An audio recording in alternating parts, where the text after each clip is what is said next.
Welcome to TalkFCB and welcome back here to the channel, guys. Barcelona went to the Anoeta and it wasn't easy. It never is easy, but unfortunately, at the end of the day, we have dropped points. It's finished Real Sociedad 2, Barcelona 2, in what was a game here that was extremely interesting on so many different levels. I think personally we can learn a lot from this game. I don't think personally it's a disaster, but I do believe before El Clasico here, it's a big wake-up call. But first and foremost, we simply have to begin with the referee.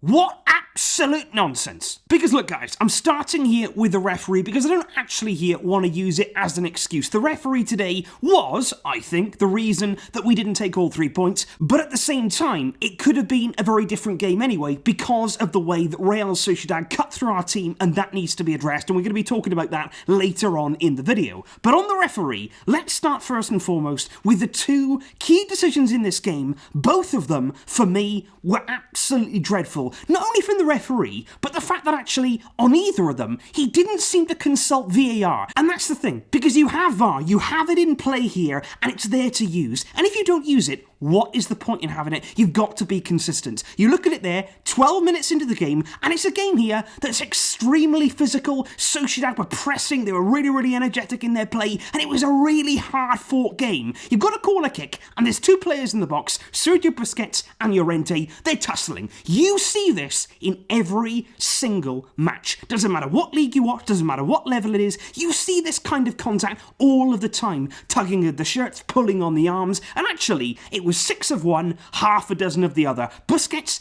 did have hold of Llorente, but he also had hold of Busquets, and that's what I don't understand. I don't really understand why the referee felt the need there to say, yep, penalty. It wasn't a blatant foul. It wasn't clearly Busquets all over Llorente, stopping him from scoring. It was nothing like that. And Busquets put it perfectly after the game. He actually said there, when you set the bar that low for a penalty, there's no way that you're going to only give one in the game. Because if you set the bar that low, if that's a penalty, there's so many more penalties then that you have to give. And if you don't give those, you're not consistent. And that's what we saw today from the referee. And for me, it was shocking, because we were into the final minutes of the game. There was 3 minutes of added time on the end, and certainly Barcelona in those final moments were really pushing for that winning goal. We weren't just happy to sit on the 2-2 draw, we were going for it, and it was all Barcelona there in the Sociedad final third. Now a ball comes into the box, Gerard Piqué, as he does when we're looking for a goal, he goes forward, and he is pulled to the floor, and the ironic thing here is that it was Llorente that pulls him down, and that is the exact issue, because again, you look at it there, and it's Piqué, it's Llorente, they both got hold of each other, clearly there's contact there on both sides, but what I'm saying is, if you give the one,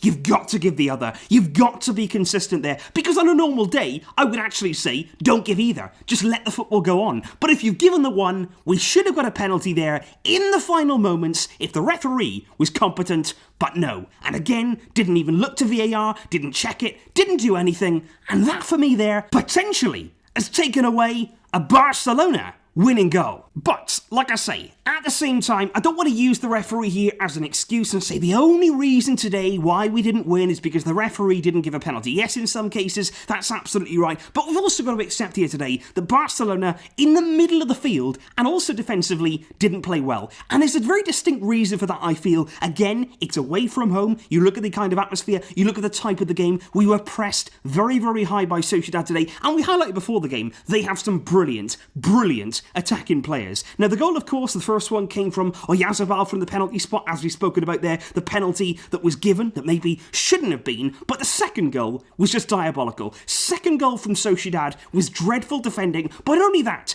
in the build-up to that goal, one pass there from Sociedad wiped out, sliced through our entire midfield, and that's the problem in these kind of games. Our midfield is overrun. We don't press all that convincingly, and when it's sort of broken there, when the press isn't exactly executed correctly, teams can just pick you off. They will play around you, and it's a real problem in this kind of games when teams are in behind us. When they get in behind that midfield, when they're running in our defence, we feel vulnerable. You've seen it today. The goal itself comes from a very easy cross into the box. It's a very simple period of play. Ter Stegen, actually, for me, does make a slight mistake. He parries it there into the one area, really, where we don't want the ball going. Isak was right there. He taps it home. Easy goal for Sociedad. And that's the problem today. We didn't deal well with that high press from Sociedad. That's that's a problem, and ahead of El Clasico, we know now we've got to improve. We knew that anyway, we knew that Barcelona were not perfect, and today is another example of that, of where we have to get better, or we will be punished.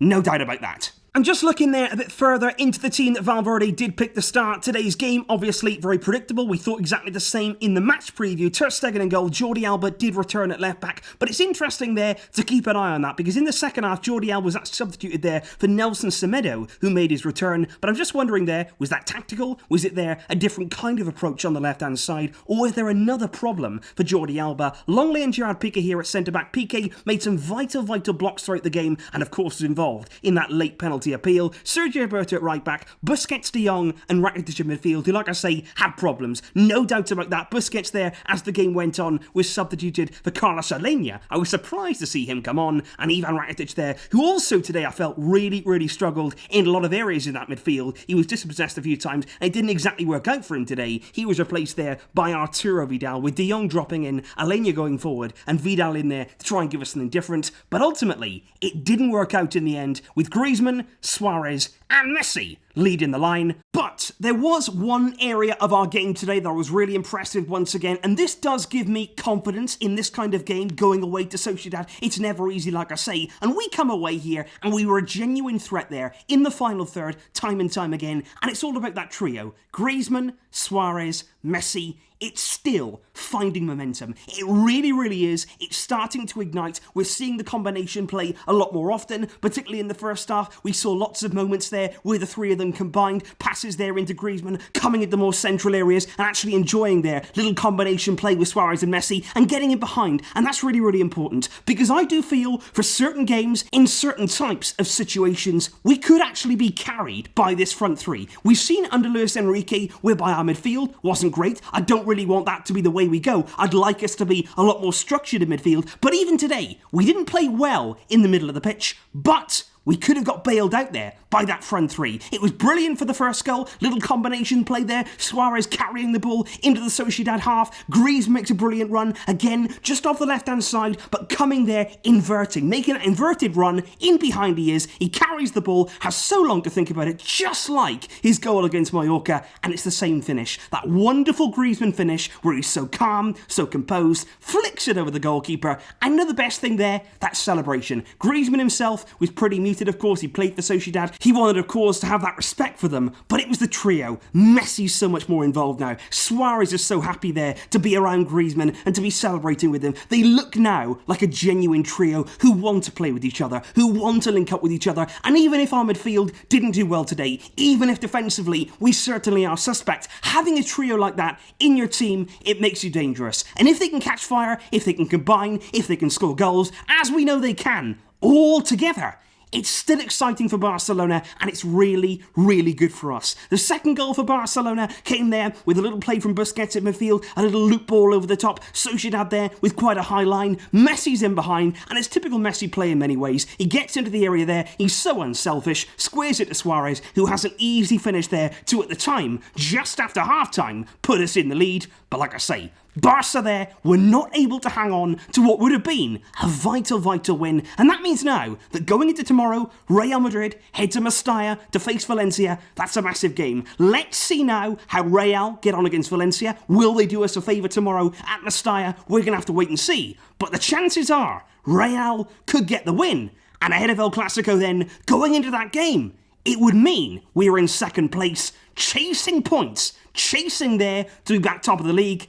And unfortunately, we didn't get the job done today, and that puts us in that kind of situation. And I am certainly very interested in what you guys made of that performance today, because like I say, going away to Sociedad, it's never easy. We've come away from these kind of games having lost, having played terribly, so we're drawn on the night with 2 goals scored. Yes, we conceded 2 poor goals at that. Obviously the referee played a big part, but what do you make of it? What did you think of the performance? What do we have to learn ahead of El Clasico? And of course, coming up to that game now in the next few days, there's going to be so much build-up. We're going to be looking at this game in a lot more detail, looking at where we need to improve, and most importantly, how we're going to do that to beat Real. Because believe me, going into that game at the Camp Nou, we will need to. Leave your thoughts in the comments down below, guys. I will see you soon, of course, with those videos. But until next time, as always, Visca El Barça.